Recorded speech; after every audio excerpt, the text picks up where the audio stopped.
Okay, in this video we're going to be talking about borders. You should have created your different layouts by now. Your A horizontal and vertical, B size, C size, D size sheets. Do not worry about where these viewports are. That really doesn't matter at this time.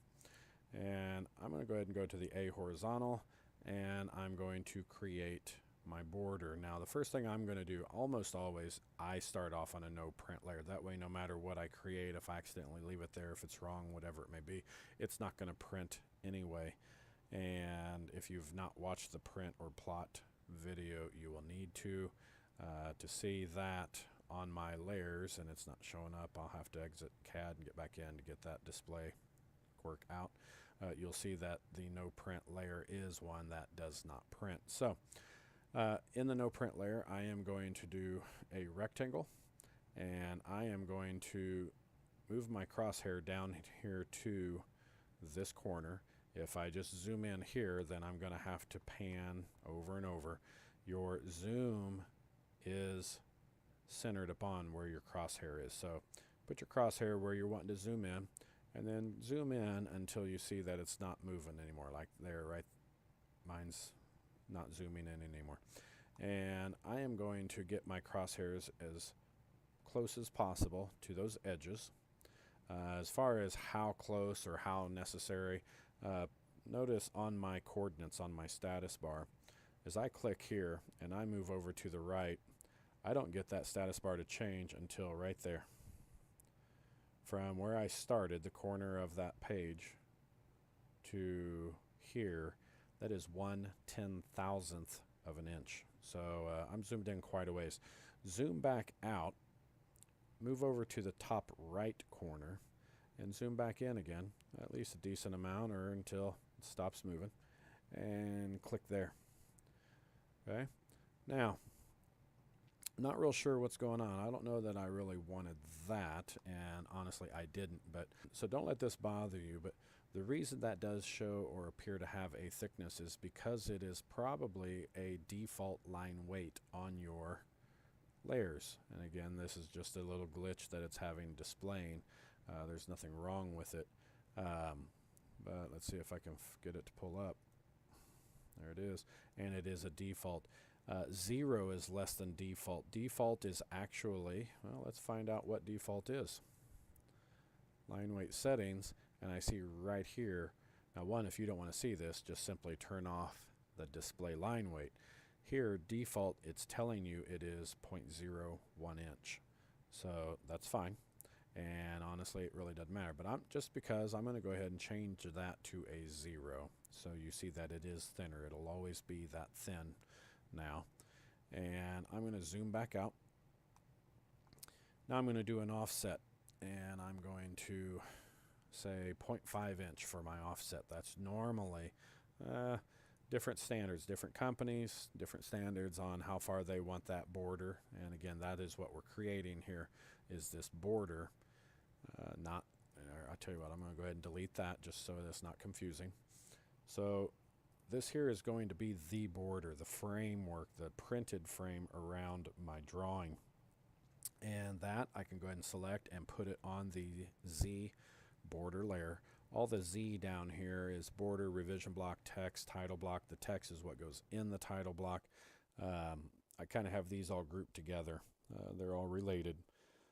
Y, dimensions and notes are simply just that, dimensions and notes, maybe tables, legends, other things I may have on my drawings.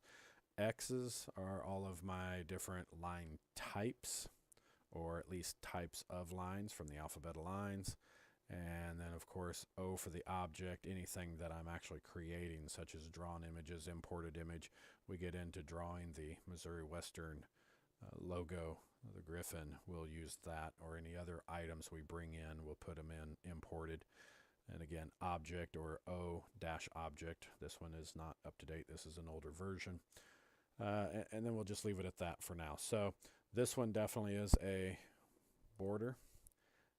Instead of this being 1/10 of an inch, let's double click it, and we will do a width, and we will say I want that width to be 0.0625. That is 1/16 of an inch. We see that that is a little bit thicker.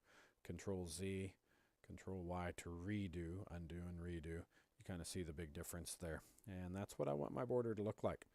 Now let's go ahead and fill it, F, and I want a 1/4 inch. If you're not set up at a 1/4 inch, then either click on radius or R right click and change it to a 1/4 inch and fill it each of these corners. Okay. Now, if you haven't noticed, I'm going to leave that there. What I'm going to do, since I already have these layouts, and again, just to make it easier, I'm going to delete all the viewports on there.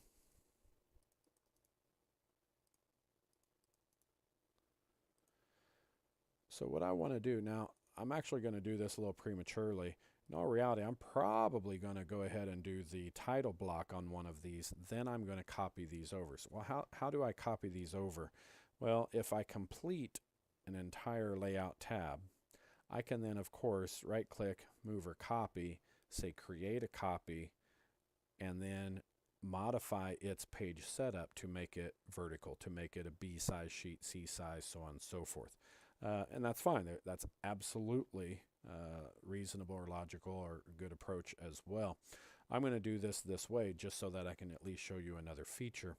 What I want to do is I want to copy this border. I mean, obviously I could then go and redraw this, but again, I want to save as many steps as possible, save myself a little bit of time, so I'm going to copy it. This is what I'm not going to do, is use the copy command on the modify panel of the home ribbon. I am not going to use the CO for copy command. What I'm going to do is use the Control C for copy. Now, this is also what I'm not going to do, is only select that border. So here I'm going to do a Control C, and then I will go over here and I will do a Control V, or right click and select paste. I don't want to copy this. Why? Because I'm going to have to come down here and zoom in and click here, and then I'm going to have to move this over 0.5 and up 0.5 or 0.5 comma 0.5 and put it there. It's perfectly okay if I do that, but if you didn't notice,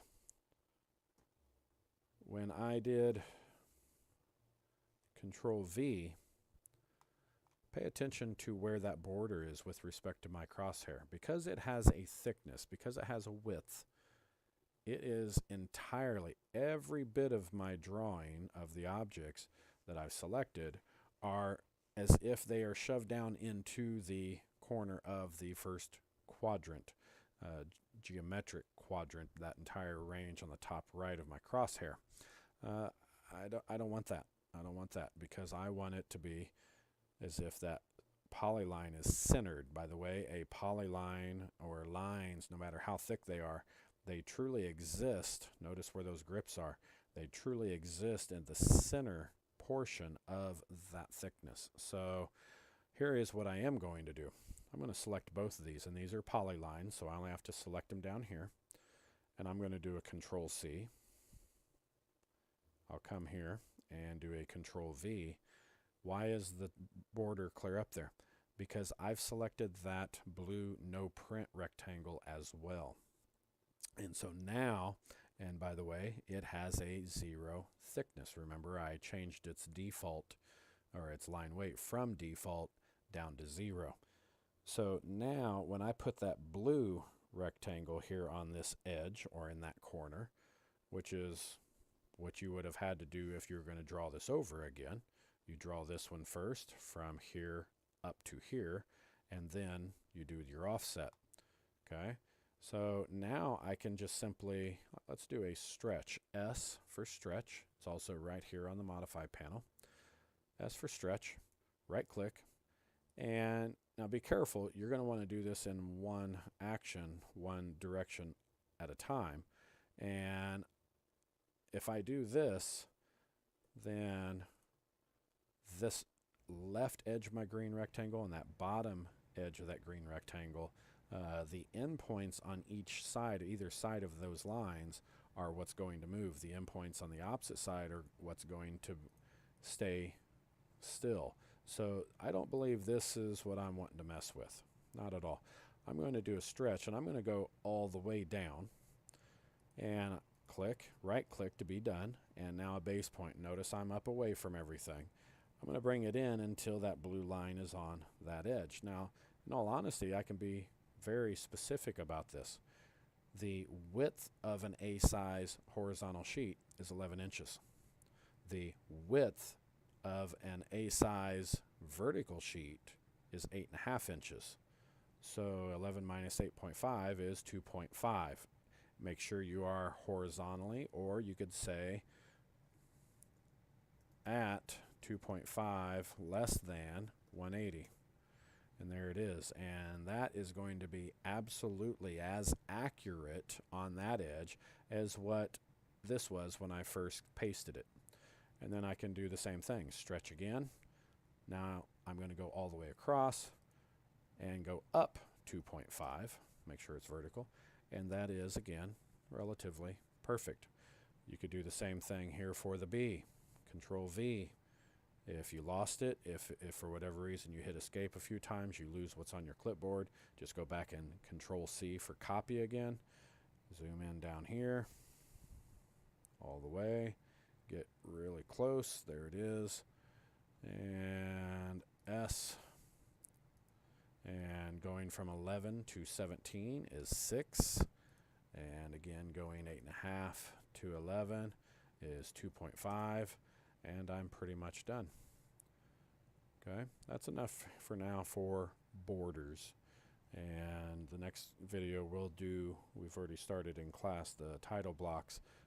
I'll do that again, and then we'll be able to copy and paste those as well. So go ahead and do that for the C and D size sheets as well. 1/2 inch border, 1/4 inch fillet on each corner, a width or thickness of 0.0625, that is 1/16 of an inch, and then save your template.